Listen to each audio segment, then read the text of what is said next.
Good evening, my well-wishers. কি করছো তোমরা? Just now নেটফ্লিক্সে অ্যাডোলসেন্স দেখা শেষ করলাম, and right now I am completely upset, mentally upset, devastated. কেন? সেটা তোমরা অলরেডি যারা অ্যাডোলসেন্স দেখে নিয়েছো তারা ভালোই বুঝতে পারছো, আর যারা দেখোনি তারা প্লিজ দেখে নিও। আমি সিরিজের গল্পের মধ্যে ঢুকছি না। এটা দেখতে দেখতে আমার এক আত্মীয়ের জীবনের সত্যি ঘটনার কথা মনে পড়ে গেল। মানে আমিও ঘটনাটা জেনেছি রিসেন্টলি আমার ওই কাজিন সিস্টারের কাছ থেকে, যার কথা আমি তোমাদের আগে অনেকবার বলেছি, কালী নাগিন। আমার হাজব্যান্ড মারা যাওয়ার পরে এই কাজিন সিস্টার আমার খুব ফোন টোন করতো, খেয়াল করতো আর কি, নানা রকম কথাবার্তা বলতো।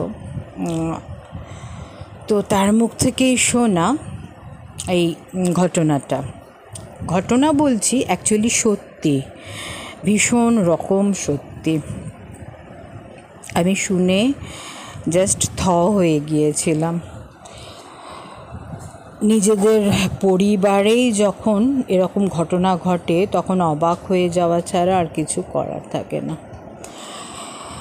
তো একদম হলিউডের সিরিজ, প্রচণ্ড বাস্তবধর্মী এবং জীবনের থেকেই ওদের গল্পগুলো নেওয়া, এবং যেটা দেখিয়েছে সেটাও একটা ট্রু ইনসিডেন্ট।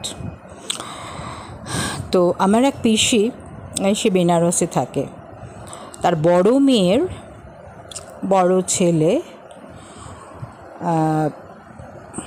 সিজোফ্রেনিক, কিন্তু সেটা একদিনে হয়নি। শুরু থেকে কিছু অস্বাভাবিক আচার আচরণ তার মধ্যে ছিল, বাড়ির লোকেরা সেটা কমপ্লিট ইগনোর করে গেছে। ঠিকঠাক করে কাউন্সেলিং করা বা কোনো সাইকিয়াট্রিস্টকে দেখানো কিচ্ছু করেনি। অবাক ব্যাপার, বড় পিসি আমার ওই পিসি যে বেনারসে থাকে, সে কিন্তু বারবার কলকাতায় আসে, এবং কালী নাগিন যার কথা বললাম আর কি, যার সাথে আমার ফোনে রেগুলার কথা হতো এবং যার কাছ থেকেই আমি ঘটনাটা জানতে পারি, তো তাদের সঙ্গে তো ভীষণ মহরম। এবং তার মাও যেহেতু মেডিকেল ফিল্ডে আছে, তো ছিলেন, তো ন্যাচারালি মেডিকেল হেল্প বা কোনো ভালো সাইকিয়াট্রিস্ট কলকাতায় দেখানোর ব্যবস্থা করা বা কাউন্সেলিং করা ইজিলি উনি করতেই পারতেন, বলতেই পারতেন। আমি তো জাস্ট কিচ্ছু জানতাম না, অনেক পরে জেনেছি।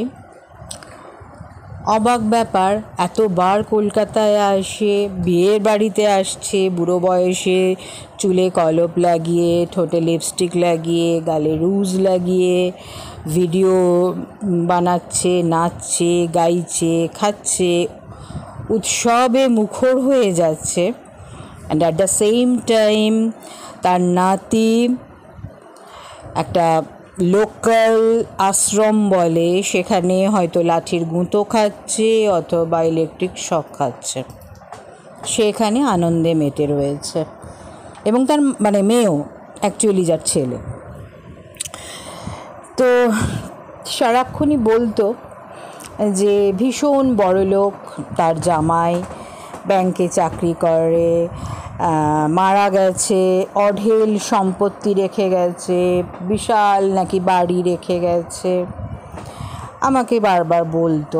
আমার হাজব্যান্ড মারা গেছে তখন আমার দুঃখে তাদের করুণা জেগেছিল, 10 বার করে ফোন করতো, ভিডিও কল করে আমার দুরবস্থা নিয়ে তারা মা মেয়ে মিলে অনেক করুণা দেখাতো, সিম্প্যাথি দেখাতো।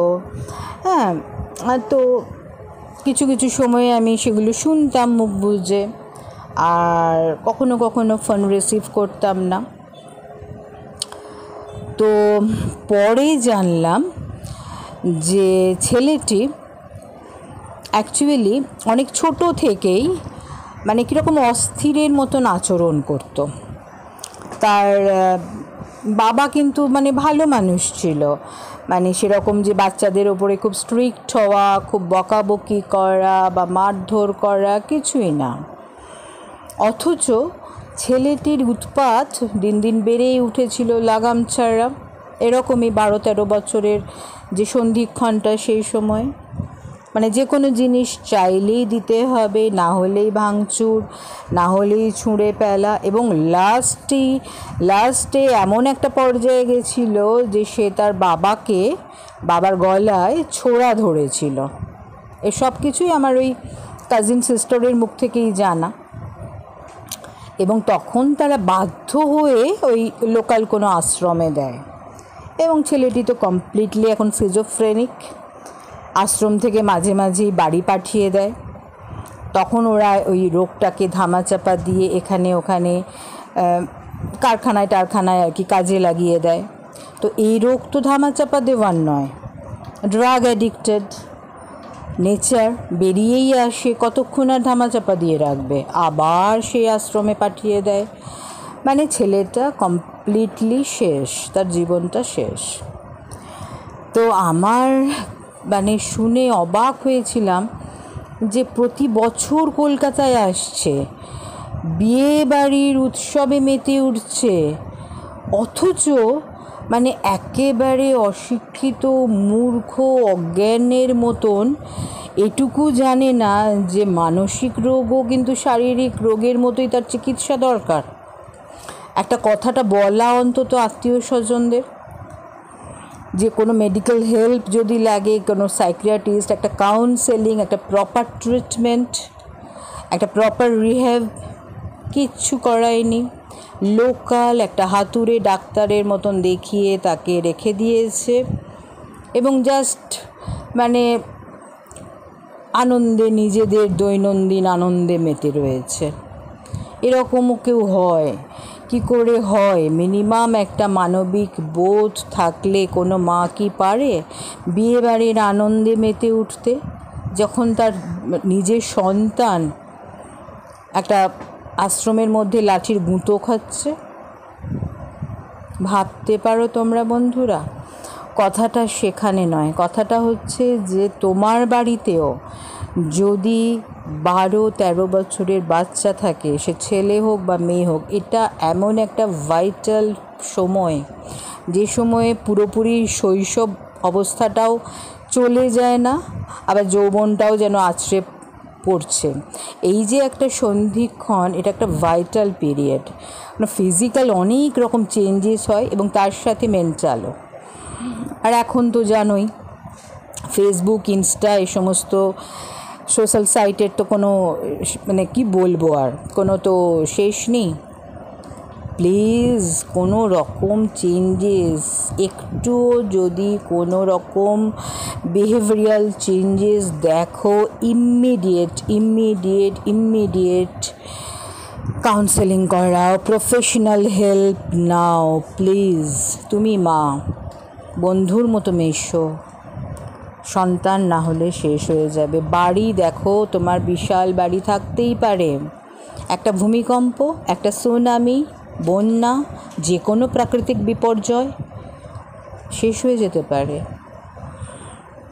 টাকা গয়না চলে যেতে পারে, ফ্রড তো আকছার হচ্ছে, কিন্তু তোমার সন্তান, সে তুমি চলে যাওয়ার পরেও কিন্তু থেকে যাবে এই পৃথিবীতে। তাকে প্লিজ ভালোভাবে মানুষ করো, তার দিকে মনোযোগ দাও, বন্ধুর মতো মেশো। হয়তো সেই সন্তানই কোনো দিন কোহিনূর হিরে হয়ে উঠবে তোমার জীবনে, যার ঝলকানিতে তুমিও ঝলমল হয়ে উঠবে, তাই না? ভালো থেকো সবাই।